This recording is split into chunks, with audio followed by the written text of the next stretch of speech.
माननीय मुख्यमंत्री।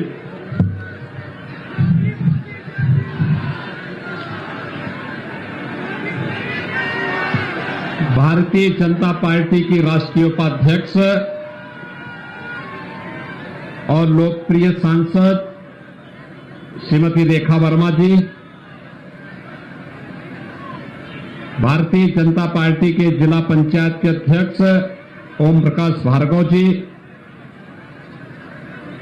लोकप्रिय विधायक और भारतीय जनता पार्टी के कसबा विधानसभा सीट से प्रत्याशी श्री सौरभ सिंह जी, राज्यसभा के पूर्व सांसद श्री जुगल किशोर जी, जिला पंचायत के पूर्व अध्यक्ष श्री नरेंद्र सिंह जी,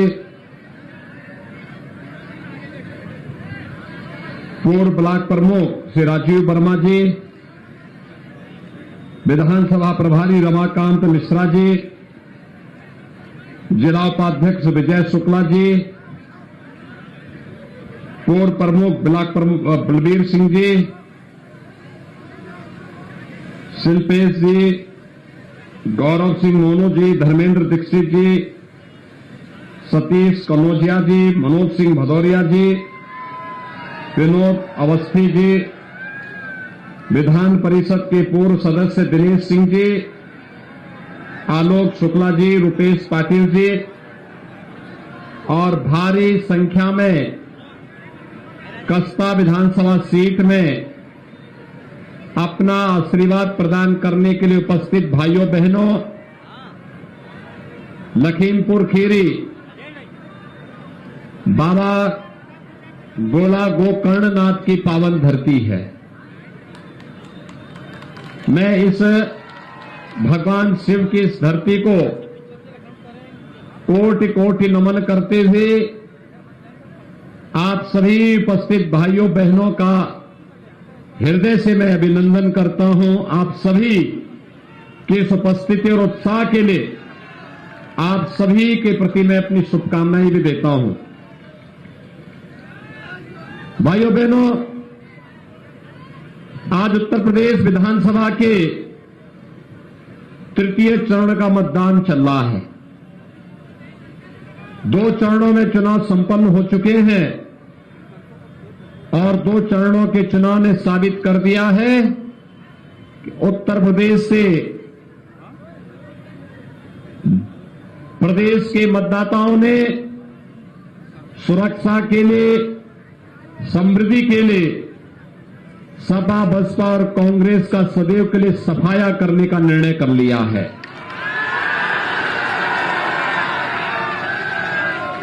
भाइयों बहनों, आज तीसरे चरण के मतदान में भी मतदाताओं का भारी रुझान भारतीय जनता पार्टी के पक्ष में है और खासतौर पर माताओं का, बहनों का, बेटियों का तो भारतीय जनता पार्टी को इतना आशीर्वाद प्राप्त हो रहा है, भारी पैमाने पर उनका समर्थन मिल रहा है।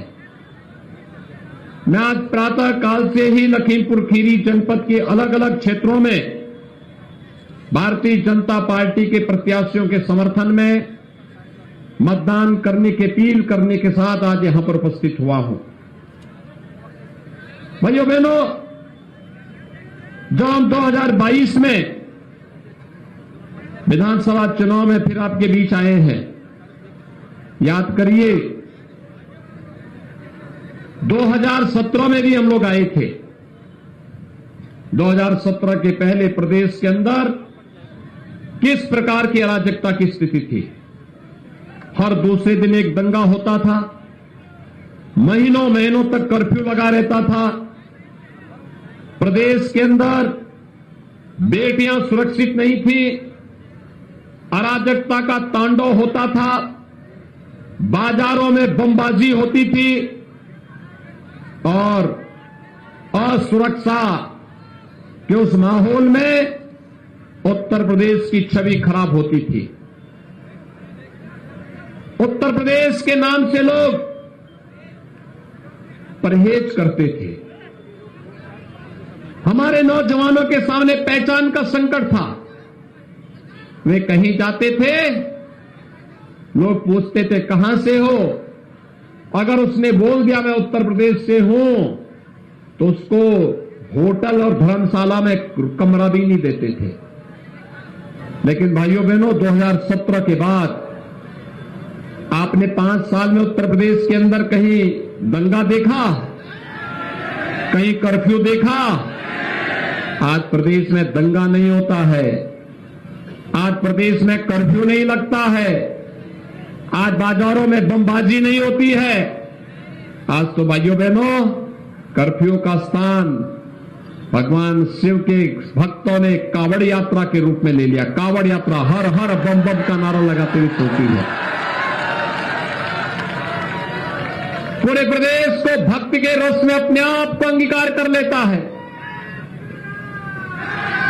भगवान शिव एक ऐसे देवता हैं, वो सबको जोड़ते हैं। कहते ना, भगवान शिव की बारात है क्या, यानी जहां सब लोग आ जाएं, कोई भेद नहीं, कोई भेदभाव नहीं।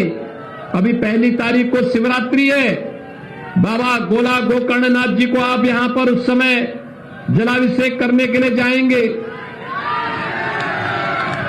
कोई भेद होता है क्या? बाबा के दरबार में तो सब एक समान है। भक्त बन करके जाता है, महान बन करके निकलता है।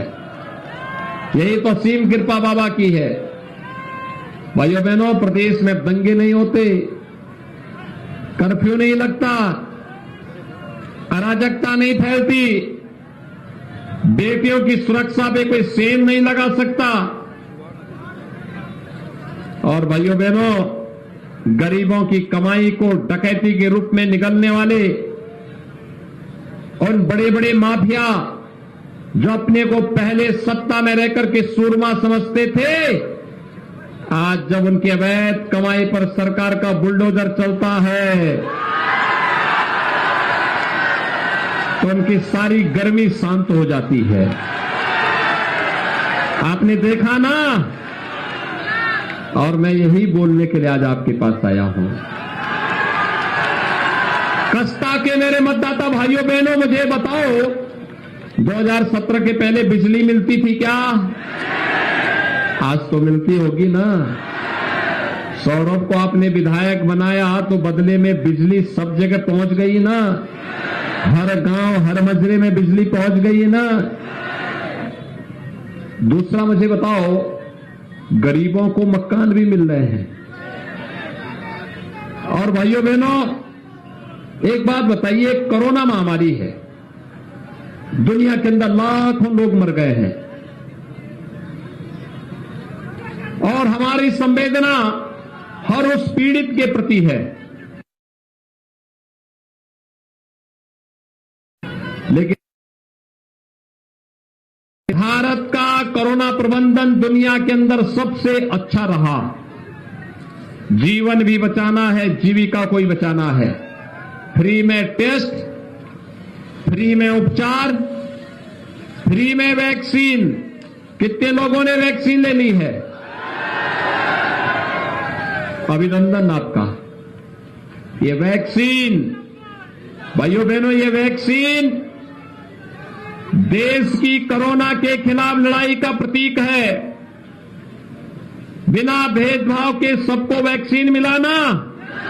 वैक्सीन देने में कोई भेद तो नहीं हुआ।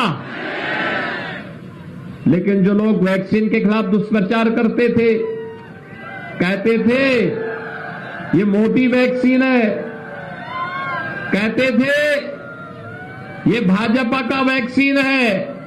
भाइयों बहनों, आज उनको बताइए, अगर भाजपा वैक्सीन और मोदी वैक्सीन से हमारी जान बचती है तो वोट भी भाजपा को ही जाएगा। बोलेंगे? और मुझे एक बात बताओ, कोरोना कालखंड में हर गरीब को महीने में 2 बार राशन मिला है ना। डबल इंजन की सरकार है, डबल डोज राशन का मिल रहा है ना। क्या किसी के साथ भेदभाव तो नहीं हुआ? हमने तो सबका साथ सबके विकास की बात कही थी, वह उसके अनुसार कार्य भी किया है ना। तो भाइयों बहनों, मुझे एक बात बताइए, ये राशन 2017 के पहले क्यों नहीं मिल पाता था? ये बिजली 2017 के पहले क्यों नहीं मिल पाती थी? आज तो लखीमपुर खीरी में मेडिकल कॉलेज भी बन रहा है, और मेडिकल कॉलेज जब बनेगा भाइयों बहनों, लखीमपुर खीरी के वासियों को उपचार के लिए लखनऊ, दिल्ली, मुंबई नहीं जाना पड़ेगा। लखीमपुर खीरी के अंदर ही विशेषज्ञ स्वास्थ्य की सुविधा भी प्राप्त होगी, और भाइयों बहनों, यहाँ के नौजवानों को मेडिकल की पढ़ाई करने का अवसर भी मेडिकल लखीमपुर में प्राप्त होगा। 2023 में सत्र प्रारंभ भी कर देंगे। याद करिए, जब भारतीय जनता पार्टी की सरकार आई थी, हमने किसानों का कर्ज माफ किया था। 1,45,000 किसानों का कर्ज माफ हुआ, और 6,20,000 किसानों को प्रधानमंत्री किसान सम्मान निधि में 6,000 रुपये सालाना भी दे रहे हैं। प्रदेश के अंदर 1 करोड़ वृद्धजनों को, विधवा महिलाओं को और दिव्यांगजनों को 12,000 रुपये सालाना पेंशन भी दे रहे हैं। और भाइयों बहनों, 43.5 लाख गरीबों को 5 साल में एक आवास उपलब्ध कराने का काम भी हुआ है। ये जो मकान का पैसा है, शौचालय का पैसा है, प्रधानमंत्री किसान सम्मान निधि का पैसा है, कर्ज माफी का पैसा है, और विकास के लिए सड़क है, मेडिकल कॉलेज है, पुल है, बिजली है, ये पैसा पहले भी था। लेकिन पहले की सरकारों की संवेदना आपके साथ नहीं थी। उनकी संवेदना किसके साथ थी? आप अनुमान कर सकते हैं, या तो माफिया के साथ, या अपराधियों के साथ, या फिर उनकी संवेदना आतंकवादियों के साथ भी थी। याद करिए, समाजवादी पार्टी की सरकार जब आती है तो पहला काम क्या किया था उसने?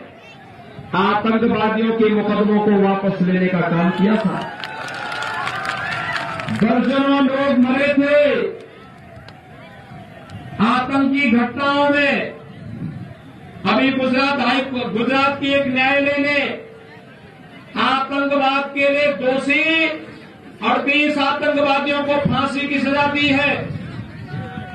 11 को आजीवन कारावास की सजा सुनाई है। उनमें से कुछ आतंकी तो उत्तर प्रदेश से थे, और उत्तर प्रदेश से एक आतंकी का संबंध तो उसके परिवार का संबंध समाजवादी पार्टी से है। यानी समाजवादी पार्टी का साथ, समाजवादी पार्टी का हाथ आतंकवादियों के साथ। नई हवा है, लेकिन वही सपा है, कोई बदलाव नहीं हुआ है। वही गुंडागर्दी, वही अराजकता, वही माफियागिरी, वही आतंकवादियों को प्रश्रय देने का प्रयास। क्या आप लोग इसको स्वीकार करेंगे? और इसीलिए आज मैं आपके पास आया हूं आपसे कहने के लिए, भारतीय जनता पार्टी ने सबका साथ, सबके विकास की बात कही। और भाइयों बहनों, आप भी देखते होंगे, बाबा साहब भीमराव अंबेडकर को सही मायने में सम्मान भारतीय जनता पार्टी ने दिया है। बाबा साहब भीमराव अंबेडकर के द्वारा बनाए गए संविधान को 26 नवंबर की तिथि संविधान दिवस के रूप में मनाए जाने का कार्यक्रम प्रधानमंत्री मोदी जी ने प्रारंभ किया। बाबा साहब भीमराव अंबेडकर से जुड़े हुए 5 प्रमुख स्थलों को मऊ मध्य प्रदेश, दिल्ली, नागपुर, मुंबई और इंग्लैंड, इन 5 स्थलों को पंच तीर्थ के रूप में भारतीय जनता पार्टी ने तीर्थ स्थल के रूप में विकसित करने का काम किया। बाबा साहब भीमराव अंबेडकर के संविधान के प्रति पूरा सम्मान का भाव ये भारतीय जनता पार्टी की डबल इंजन की सरकार व्यक्त करती है। लेकिन भाइयों बहनों, याद करिए, आज जो लोग बाबा साहब भीमराव अम्बेडकर के बनाए गए संविधान का सम्मान नहीं कर रहे हैं, वे लोग किस प्रकार की भाषा का प्रयोग कर रहे हैं, ये किसी से छुपा हुआ नहीं। और इसीलिए आज मैं आपके पास आया हूं आपसे कहने के लिए कि भाइयों बहनों, विकास की छड़ी लेकर के एक हाथ में सरकार चलेगी और दूसरे हाथ में अपराधी और माफियाओं के लिए सरकार का बुलडोजर का स्टीयरिंग भी दूसरे हाथ में होगा। मेरी आप सबसे अपील होगी, श्री सौरभ सिंह को पिछली बार अपने भारी बहुमत से विजयी बना के भेजा था, इस बार फिर भारी बहुमत से आप विजय बना करके भेजेंगे तो भाइयों बहनों, प्रदेश में भारतीय जनता पार्टी की प्रचंड बहुमत की सरकार बनेगी, जो आपके हितों के लिए कार्य करेंगे। आप इसके लिए तैयार हैं सभी लोग? जहां तक मेरी आवाज चली पीछे तक सभी लोग हाथ खड़ा करके मुझे आश्वस्त करिए, श्री सौरभ से भारी बहुमत से विजयी बनेंगे ना? लेकिन विजय की पहली शर्त क्या है? पहले मतदान फिर जलपान। पहले मतदान। सभी लोग सहमत हैं? सभी लोग दोनों हाथ ला करके मेरे साथ बोलेंगे, भारत माता की, भारत माता की, भारत माता की।